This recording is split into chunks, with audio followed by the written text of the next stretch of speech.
Haleluya, mpendwa, na kusalimia kwa jina la Yesu Kristo. Nashukuru Mungu sana kwa sababu ya kutupatanisha tena katika siku ya leo. Mungu akubariki sana na Mungu atubariki. Katika Jumapili ya leo ya pili ya mwezi wa 10 2025. Nasamanga ndetu kwa sababu ya kumbukumbu. Utakuwa unakumbuka vile Bwana atakuwa anatenda kwa maisha yetu. Na katika siku ya leo Mungu amenipatia kwa neno kwa ajili yako, nifuatilie tu vile Mungu atakusaidia. Na ni kwa sababu imeandikwa kwamba mwanadamu ataishi kwa mkate ama kwa chochote isipokuwa kwa neno ambalo linatoka kwa kinywa cha Mungu. My name is Evangelist Jose Mweti Mwitali na nimeokoka na mpenda Yesu. Yesu Kristo nimujua kitambo kabla sijafikisha miaka 10 nilikuwa nishapata kumjua Kristo, na umbali huu amenisaidia hata kusaidia na kubariki sana katika jina la Kristo Yesu mwana wa Mungu aliye hai. Mungu akubariki sana. Na tumekuwa na mahubiri mawili ambayo ya kwanza ilikuwa inasema ya kwamba kuna kipawa, na ya pili iliyo kuwa ya mwisho ilikuwa inasema kwamba ufalme wa mbinguni ni wa kuongezeka na kupanuka, ni kama mbegu ya randali, na ya kwamba Mungu atakuinua sana hata kama uko katika hali ambao haitabiriki. Kwa Mungu yote inawezekana, tukisindi ukatalia kwake, haijalishi vile itakavyoonekana, lakini mwisho wake itakuwa ni amani. Na Mungu akubariki sana katika jina la Yesu Kristo. Na siku leo Mungu amenipatia neno ambalo la kukuinua na la kukuweka misingi isiyoweza kubomolewa. Na ukifuatilia na uamini, utakuwa ni mtu ambaye ako na akili ambazo asitapata kutingisika hata nyakati ambazo ni saa hatari. Kwa hivyo katika kitabu cha Mwanzo kuna mstari hapa Mungu ametupatia ambayo inasema kwamba Genesis chapter 6 verse 8. Mwanzo sura ya 6 ama mlango ya 6 mstari ya 8 inasema kwamba lakini Nuhu akapata neema machoni pa Bwana. Lakini Nuhu akapata neema machoni pa Bwana. Bwana alipata neema. Biblia inasema katika aya ya kwanza inasema kwamba ikawa wanadamu walipoanza kusindi usoni pa nchi, na wana wa kike wakasaliwa kwao. Wana wa Mungu waliwaona au binti za wanadamu ya kuwa ni wazuri, wakajitwalia wake wowote walio wachagua. Hapo kuna kisasi kinaitwa wana wa Mungu. Wana wa Mungu wakaona binti za wanadamu kwamba ni warembo, wakaamua kuwaoa. Bwana akasema, roho yangu haitashindana na mwanadamu milele, kwa kuwa yeye naye ni nyama. Mwanadamu ni nyama.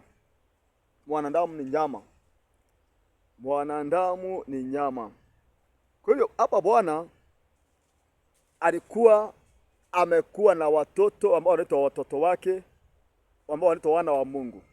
Ni kama walikuwa na hisia kama wanadamu. Kama unakuta hapa inasemekana paka waliwao wanadamu, lakini inasemekana ni malaika ambao ni kama walikuwa na uwezo kama wa kibinadamu ya kuoa.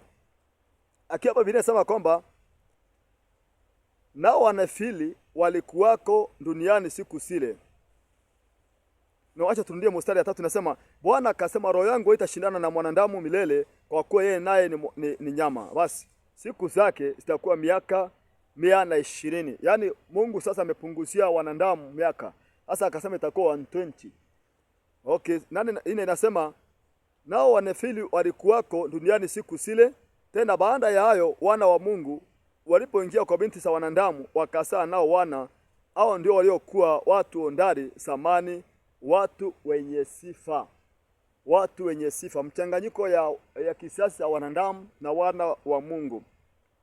Bwana akaona ya kuwa maovu ya mwanadamu ni makubwa duniani, na kwamba kila kusudi analowasa moyoni mwake ni mbaya siku zote. Siku zote mwanadamu anafikiria mawazo mabaya. Mawazo mabaya. Haya, Bwana akaona ya kuwa maovu ya mwanadamu ni makubwa duniani, na kwamba kila kusudi analoliwasa moyoni mwake ni mbaya siku zote. Bwana akagairi kwa kuwa amemfanya mwanadamu. duniani, akahusunika moyoni mwake. Mungu akahusunika. Bwana akasema, nitamfutilia mbali mwanadamu ndiye muumba usoni pa nchi, mwanadamu na mnyama na kitambaacho na ndege wa angani, kwa maana na gairi ya kwamba nimewafanya wanadamu. Mungu amegairi kwamba amefanya wanadamu, maana wamechukua mwelekeo ule ambao sio ule aliyokusudia. Na katika mstari ambao tulitangulia kusoma hapa, ndio tunapata ile nafasi ya kuona kwamba Mungu ametupatia neema kwa njia ya Yesu Kristo. Tunaposema tuko na vipawa, tunaposema kwamba tutainuliwa kama mbegu ya randali, ni kwa neema. Neema ni ile hali ya Mungu kutupendelea. Hapa Biblia inasema, lakini Nuhu akapata neema machoni pa Bwana. Nuhu akapata. Kuna mtu hapa anaitwa Nuhu. Baada ya Mungu kukusudia kuangamiza kisasi cha wanadamu na kufutilia mbali dunia na viumbe vyote, Biblia inasema kuna mtu mmoja ambaye acha kuwe ni mimi na akuwe ni wewe, ambaye atapata neema machoni pa Mungu kwa njia ya Yesu Kristo. Biblia inasema kwamba Nuhu akapata neema. Nuhu akapata kupendelewa. Nuhu akapata kupata nafasi ya kuhurumiwa na Mungu. Mungu akuhurumie katika hiki kisasi kwa jina la Yesu. Mungu atuhurumie na atusaidie tukapate kuchukia dhambi, tukapate kuwa na nafasi ya kuona kweli Yesu ni mwana wa Mungu na ni mwokozi. Maana wengine hawaoni. Wengine wanakataa kabisa kuambia Yesu ni mwana wa Mungu, wanakataa katakata. Ukiwaambia kwamba Yesu anaokoa, wanakataa katakata. Ukiwaambia kwamba Yesu Kristo anarudi, wanakosa kukubali. Ukiwaambia kwamba Mungu amempatiana Yesu ndio aokoe wanadamu, anakataa. Lakini ukiangalia vizuri hapa, wakati wa kile kisasi cha kwanza cha Nuhu, Mungu alimsababisha Nuhu akapata kuokolewa kwa neema na akapata kuwa mwokozi kwa wale jamaa zake.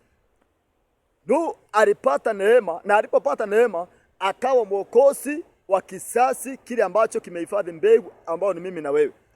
So wakati huo Nuhu alipata kupendelewa na Mungu, na akawa ni mtu ambaye atahifadhi mbegu ya mwanadamu isiangamizwe kwa sababu ya dhambi zake.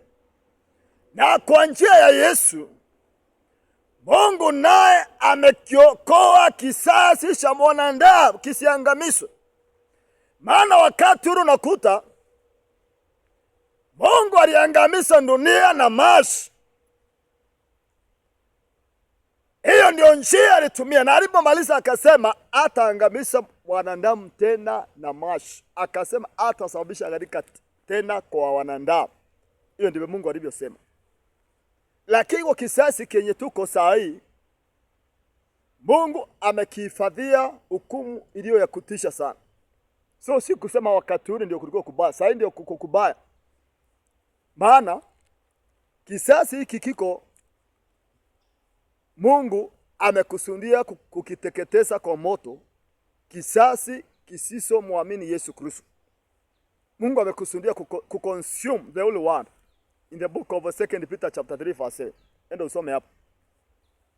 Biblia inasema hii dunia sasa na mbingu Mungu ameiweka kwa akiba ya kuiteketeza kwa moto. Mstari wa 10 pia inasema kwamba hata viumbe vya asili, hata mbingu itakunjwa kama karatasi. Biblia inasema vitu vyote vya asili vitateketezwa kwa moto.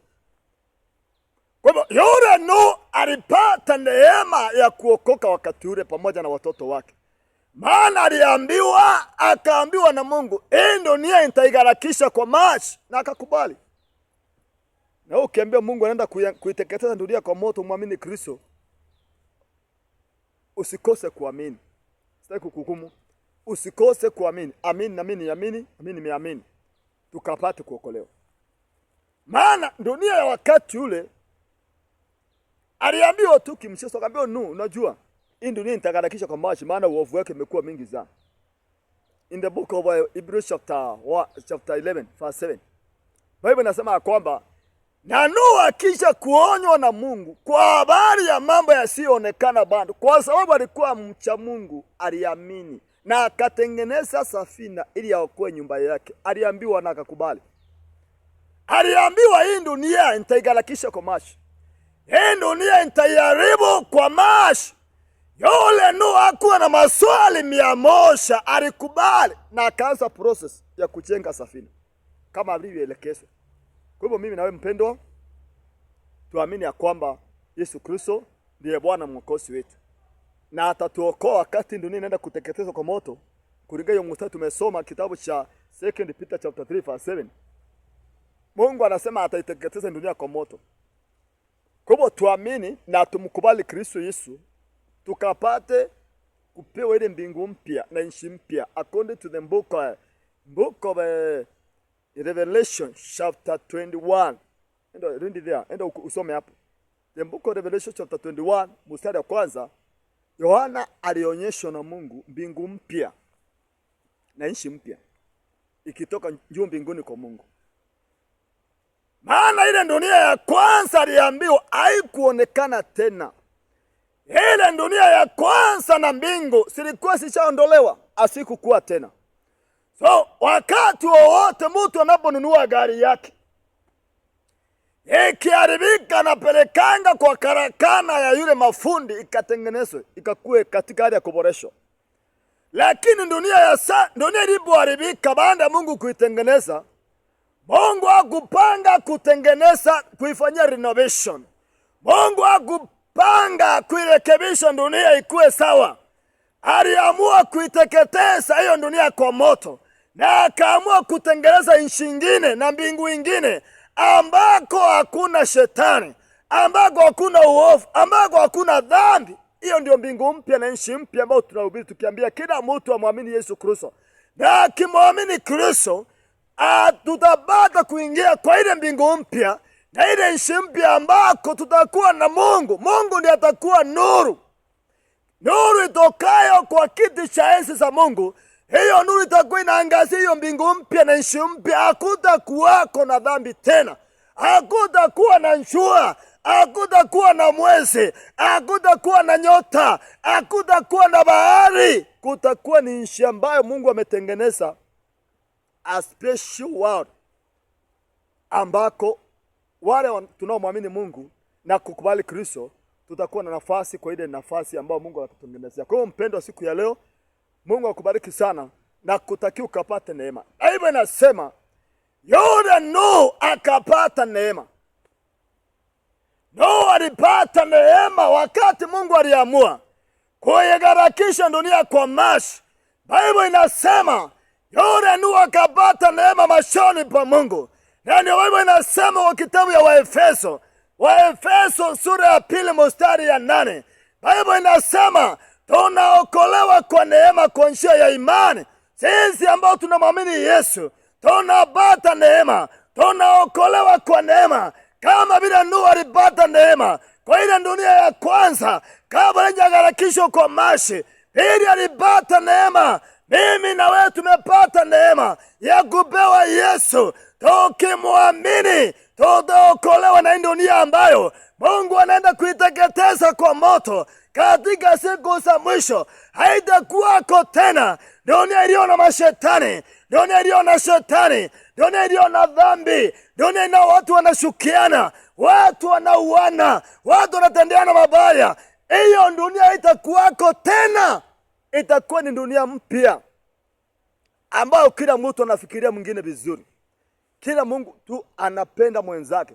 Kila mtu anatakia mwingine mazuri. Hakutakuwako na shetani. Kwa hiyo dunia mpya na mbingu mpya. Kwa hivyo mpendwa, Mungu akubariki sana. Ukubali Bwana Yesu ndio upate neema. Sema Bwana Yesu,